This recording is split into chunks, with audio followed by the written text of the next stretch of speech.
Hello, Planet Earth. Welcome back to my YouTube channel where IDK, my BFF Joe 730. I'm Preston Young, wishing you warm salutations and congratulations. You've made your way to the Buffington Post.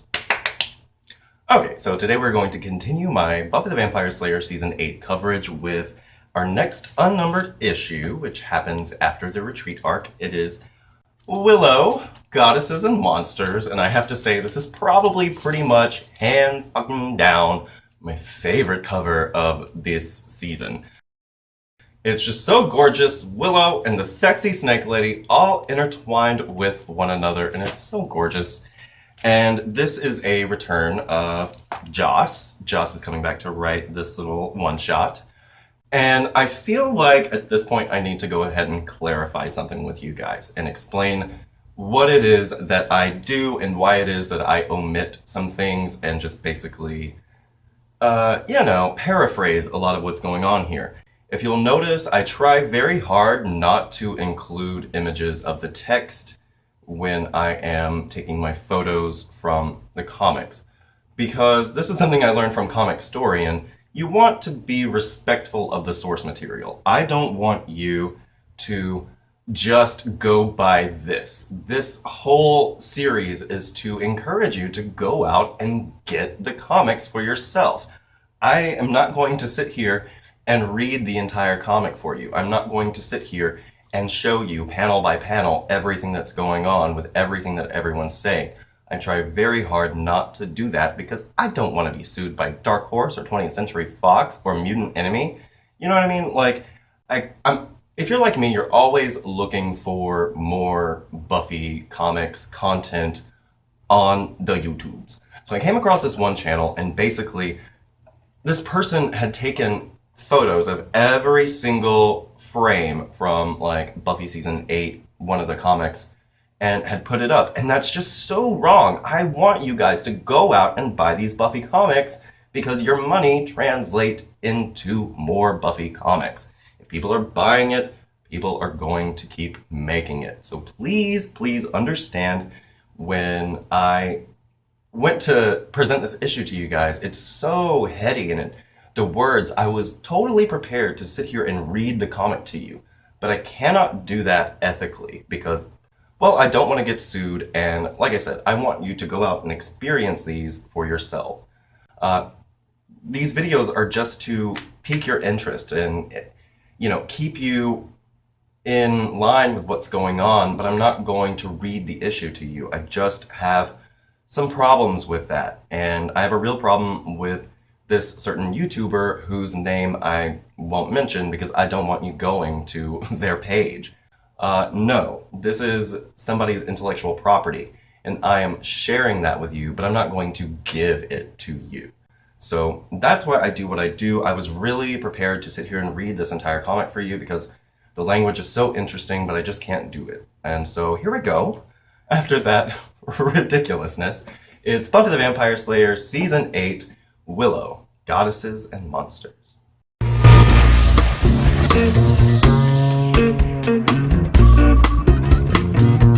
If you walk through the garden, you better watch your back. Well, I beg your pardon, walk a straight and narrow track. If you walk with Jesus, he'll save your soul. You gotta keep the devil down in the hole. All the angels sing about Jesus' mighty soul, and they shield you with their wings, keep you close to the Lord. Don't pay heed to temptation, or your hands are so cold.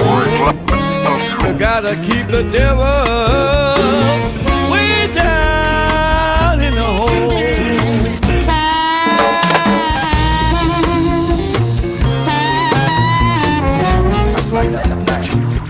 Way down in the hole, way down in the hole, way down in the hole, way down in the hole. Okay, so if you'll remember, Willow went to go off to like magic rehab after the events of season 6 when she went super cray and she tried to destroy the world. And then she came back early from her training because Giles and the Coven said that she was needed in Sunnydale, and it turned out that she was. She ended up changing the world. So basically, where we're picking up in Goddesses and Monsters is a few months after the events of the finale of season 7, Chosen.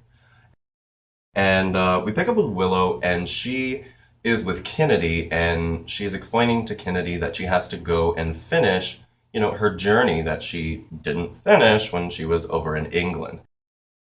And Kennedy says, "Why do you have to do this?" And Willow says that it's a tradition and it's something that she skipped in her magical training, and it's part of what she needs to do to understand her power, because having all of this power isn't having knowledge, it's actually kind of the opposite. And so Kennedy doesn't like that Willow's about to go off to some astral plane where she has no communication with her, and she's going to be left, drill sergeanting these, new slayers that they are in with. And so they are, by the way, in South America. And yeah, Kennedy says, "Just don't forget about me." So the journey begins, and basically Willow is she's at platform 9 3/4, more or less. It's this whole Harry Potter type thing. And Willow's like, "Oh my gosh, the journey is so derivative." And yeah, this woman in a wheelchair comes up. She's a little Miss Muffet. She goes, "Yeah, all this wizard school crap is really popular, but it's a welcome change because it used to be all Alice in Wonderland falling down rabbit holes, drink me, drink this, whatever." She says, "Come on, this is just the surface. We need to go past the surface. Let's go catch this train." And so they go into this field, and Willow's like, "Well, this isn't a train." And little Miss Muffet says, "Dude, you're such a dyke." And Willow's like, "What?"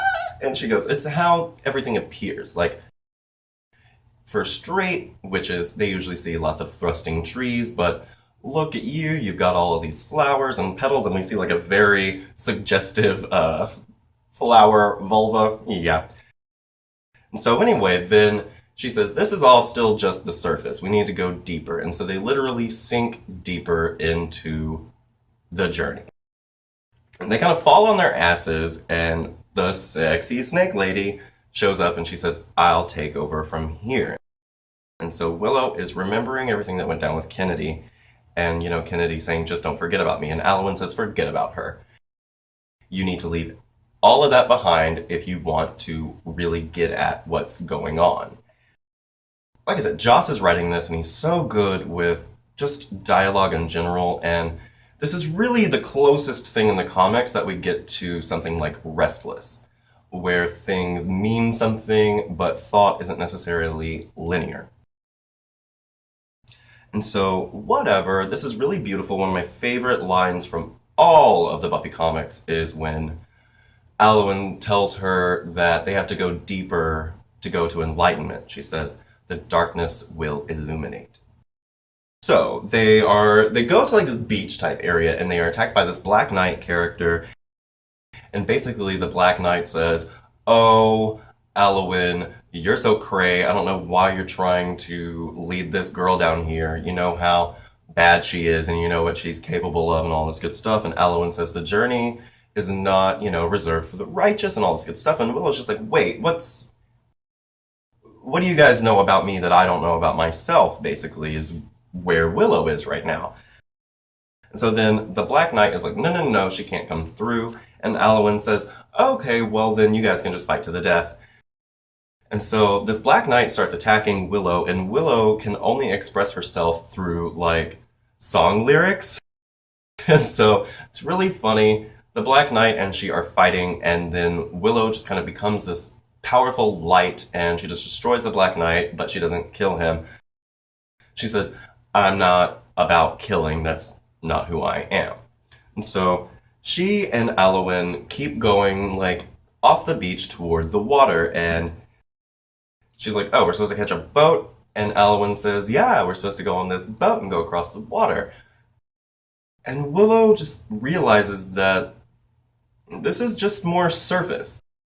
They told her that she needed to get away from the surface, but it's all surface. She's not really getting anywhere. And when she realizes this, she kind of breaks through and she meets the women. And if you watched my Willow and Alwyn video, then you'll understand like the women are, these basically totems of women. There's a wind woman, a mystery woman, there's a tree woman, there's a two-faced woman, there's a wolf woman, there's a math woman, there's a fire woman, there's a water woman, there's a judgment woman, there's a Hindi four-armed goddess woman, there's like a music woman, and there's a lightning woman. There's just all kinds of like how to be a woman type situation, right?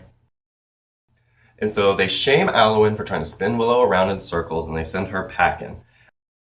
And so basically they tell her that she needs to, have a guide, because, Alwyn wasn't her guide after all.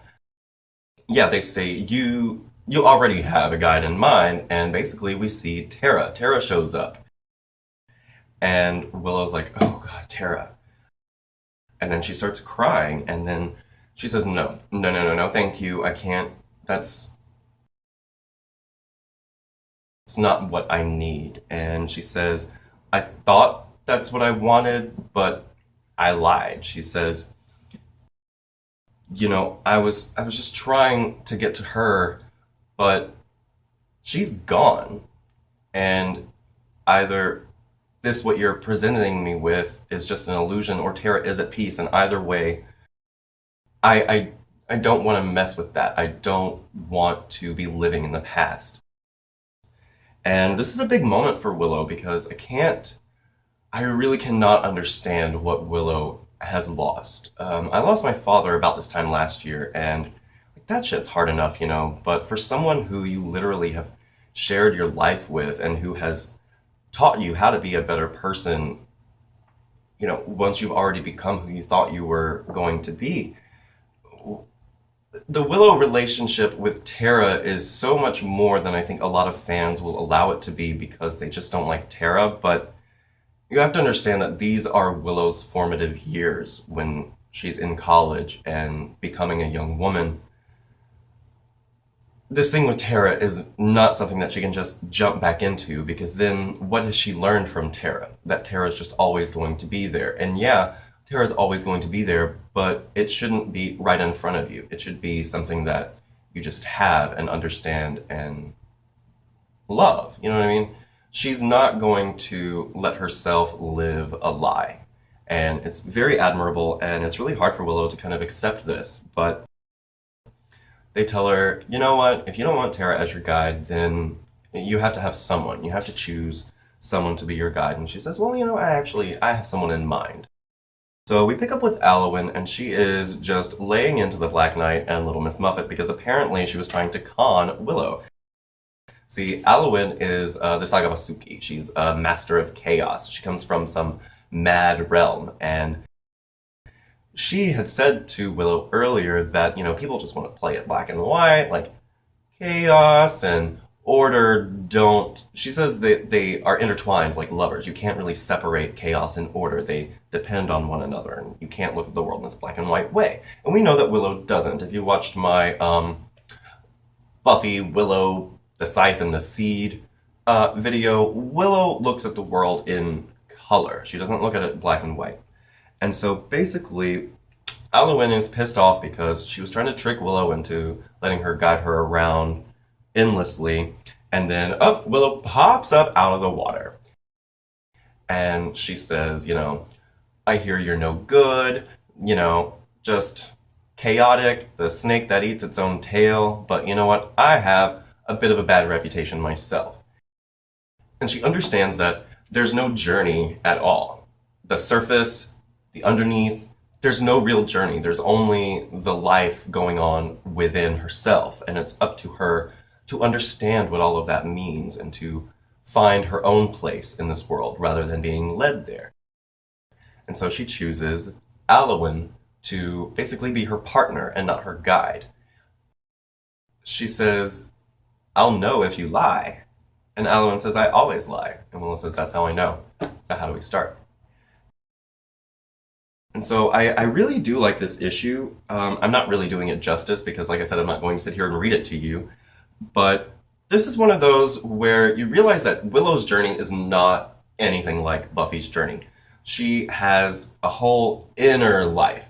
Buffy is very much about, she's an extrovert, you know? She makes the world into her liking physically. Whereas Willow very much lives in an inner world. She has to understand what she's capable of and know what her limits are, and she needs to understand, you know, where to draw lines. Even though she would rather not, she understands that that's a necessary evil, that you have to contain yourself and rein yourself in at points in your life. Whereas Buffy, she'll kind of get to the same point, but yeah, Buffy's this whole season just been like, oh, let's do this, oh, let's do this, oh, let's have sex with Satsu, oh, let's give away our powers, oh, let's fly. And so there's a very big difference between Buffy's journey and Willow's journey, in that Willow is herself a journey, if that makes sense. So yeah, check out this issue. Like I said, go and buy it. I'm sure they've got it on Comixology. You can probably order a digital copy from darkhorse.com. But yeah, I really do love this issue. And like I said, buy it for no other reason than the cover. How beautiful is this? It's just so gorgeous. Love it. So that's pretty much all for today. I hope you enjoyed today's Season 8 coverage. I'm Personnel Young. Hope you're having a great 2015 so far. You can keep coming back all the time to the Buffington Post. I've got Buffyverse discussions on the other Slayers, Buffy the Vampire Slayer comic reviews, Angel and Faith reviews. Angel and Faith will be out next Wednesday, so expect a review for that in the next couple of weeks. And yeah, my continued Season 8 coverage. We're already at issue number 31, you guys! And there's only 40 issues, so yay! I hope you have a great day, and we'll see you next time. Bye. Our story begins on a Sunday afternoon, just between Halfway Tree and Spanish Town, where a young boy, not yet the cock of the walk he would soon become, was lying on the grass and taking in the sweet and sensuous scent of hibiscus that languidly lilted along the summer breeze. It was at this precise moment that he saw her. Her walk was soft and delicate, with a thaumaturgical touch that only a rabbi's daughter could have. Before their eyes had even met, her luminous lips had already lured him in. Salvation winked with the promise of a bris held at pinnacle, in a congregation of sages bunny hopping and chicken dancing to Yiddish minto. Then their eyes linked, an eon blinked, Amharic vows were scried upon their hearts. Just to think, this could all be with a phrenectomy and a few words of love. My Shabbat Shalom, baby. Won't you Shabbat Shalom with me under the old banana tree? Whoa, oh my sweet Tel Avivian lamb's bread. My heart can act as an emollient, and you'll never ever say get back. No, no, oh. Toda mama, toda mama, toda mama, toda mama, toda mama, toda mama, toda, toda. Toda mama, toda mama, toda mama, toda mama, toda mama, toda mama, toda, toda. All the signals that I'm sending, I'll keep sending them, and on the constant Tillian time, I'll make you mine. Yes, I swear I will. Your sweet supple breasts are golden ghettos, soft statues in stilettos, two wise men instead of three. Baby, kiss just for me.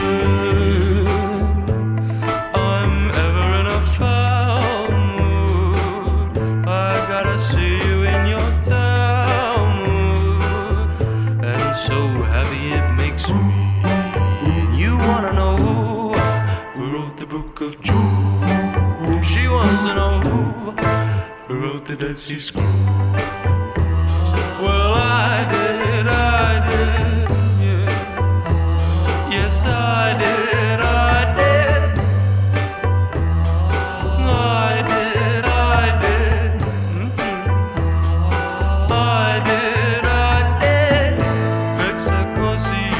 Hexacontia, hexaphobia can be a fun ordeal.